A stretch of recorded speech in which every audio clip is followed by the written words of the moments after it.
कह रहा है कि इन द गिवन फिगर 6.16, ये एक फिगर है 6.16, इसमें x प्लस वाई बराबर डब्ल्यू प्लस जेड है। सुन लो ध्यान से, x प्लस वाई बराबर डब्ल्यू प्लस जेड है। हमें प्रूफ करना है क्या, angle A O B is a line. सुन लो, angle A O B is a line को प्रूफ करने के लिए हमें क्या दिखाना पड़ेगा, ध्यान से सुन लीजिए।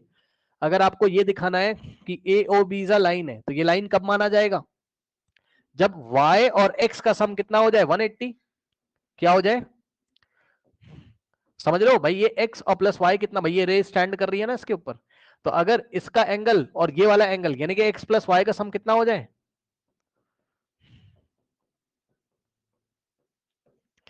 180, अगर आप ये प्रूफ करने में कामयाब हो गए या और आपने ऐसा कर दिया, ए ओ बी को स्ट्रेट लाइन दिखाने के लिए ये रे स्टैंड कर रही है, तो ये वाला एंगल और ये वाला एंगल यानी कि और z प्लस डब्ल्यू बराबर 180, इन दोनों में से अगर आपने कुछ भी शो कर दिया तो ये मान लिया जाएगा कि ए ओ बी एक स्ट्रेट लाइन है। बताओ क्या मैंने सही कहा, बताओ जल्दी से देख लो अच्छी तरीके से।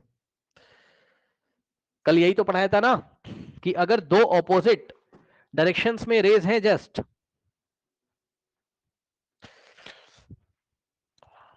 ये ऐसे करके, अगर जस्ट ऑपोजिट डायरेक्शन, तभी एंगल कितना बनेगा 180।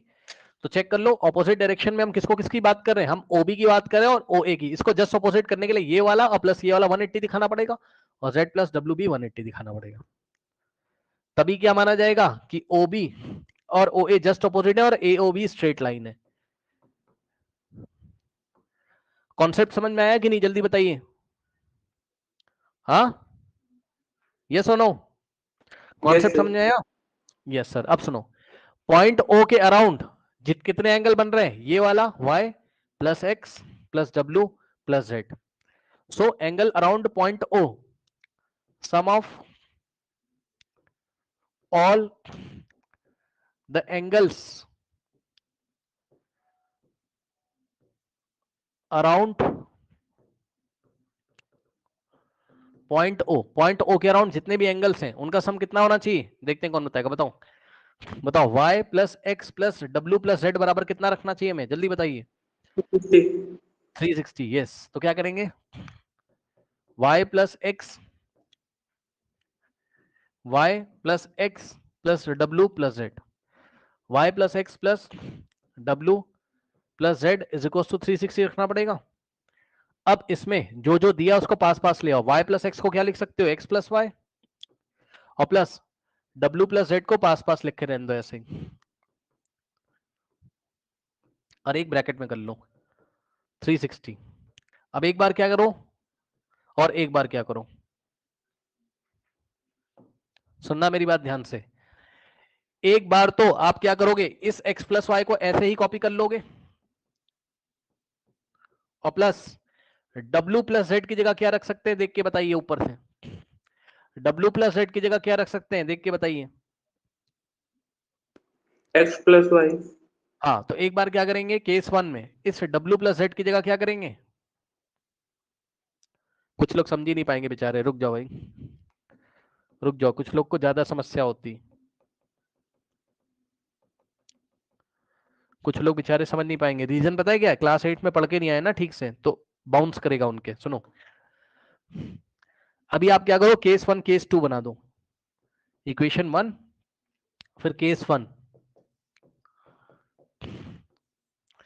केस वन में क्या करेंगे, मेरी बात ध्यान से सुनना, इसको पहले कॉपी कर लो, x plus Y plus W plus Z is equals to 360, सही है।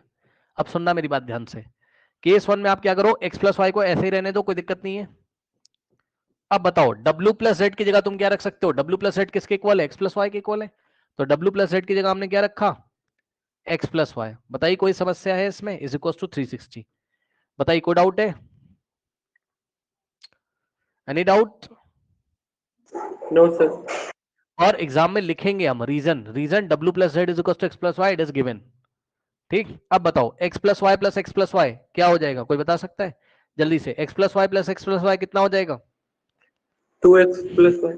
हाँ वेरी गुड वेरी गुड भाई, जैसे x प्लस एक्स 2x होता था, जैसे y प्लस वाई 2y होता था, तो x प्लस वाई और x प्लस वाई दो बार ऐड होंगे तो क्या लिखेंगे, 2 टाइम्स और ब्रैकेट में x प्लस वाई। कोई समस्या बताइए,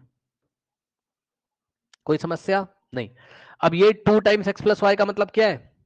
इसका मतलब एक तरीके से तो यही है ना कि 2 मल्टीप्लाई कर रहा है किसमें? एक्स प्लस वाई वाले ब्रैकेट में। तो इसका मतलब है 2 इंटू एक्स प्लस वाई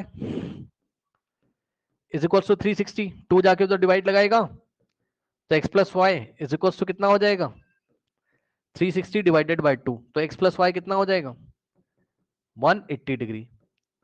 आया? यही प्रूफ करना था। बताओ जल्दी से, बताओ बताओ। पहले ये केस 1 कर लो, फिर मैं केस 2 दिखाता हूं। केस 2 में कुछ नहीं करना। केस 2 में हम एक्स प्लस वाई की जगह डब्ल्यू प्लस जेड लिख देंगे। करिए इसको केस 1 को, फिर केस 2 इसी में दिखाता हूं मैं आपको। कर लिया केस 1। चलो अब केस 2 में क्या करना है? कुछ नहीं करना है। आपने केस 1 में क्या किया था बताओ? डब्ल्यू प्लस जेड की जगह एक्स प्लस वाई रखा था। अब इस बार एक्स प्लस वाई की जगह डब्ल्यू प्लस जेड रखोगे। तो केस 2, पहले हम इसको इसी तरीके से कॉपी कर लेंगे। X plus Y plus W plus Z बराबर 360। अब x प्लस वाई की जगह हम w प्लस जेड रखेंगे क्योंकि ये वाला रिजल्ट हमें लेके आना है। ठीक, तो x प्लस वाई किसके इक्वल गिवन है और रीजन देंगे कि x plus Y is equal to W plus Z. तो इसकी जगह हम लिखेंगे क्या? w प्लस जेड और plus w plus Z is equals to 360। सही है। अब बताओ w प्लस जेड और w प्लस जेड कितना हो जाएगा? 2 टाइम्स w प्लस जेड भाई एक बार, और ये 2 बार, टोटल 2 टाइम्स लिखा है। तो 2 times w plus Z is equals to 360। अब 2 इधर मल्टीप्लाई में एक तरीके से उधर जाके डिवाइड कर देगा। तो w plus Z is equal to कितना आ जाएगा? 360 degree by 2। So w plus Z is equal to 180। फिर फाइनली क्या लिखेंगे बताइए? Hence, hence what? Hence AOB is a straight line. ये लिखना मत भूलना। हेंस AOB इज अ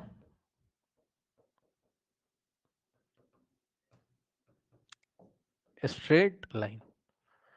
ठीक, और यहां पर आप ब्रैकेट में लिख देना केस 1 में भी केस 2 में भी जब ये वाला रिजल्ट आया था लिख देना ब्रैकेट में लीनियर पेयर।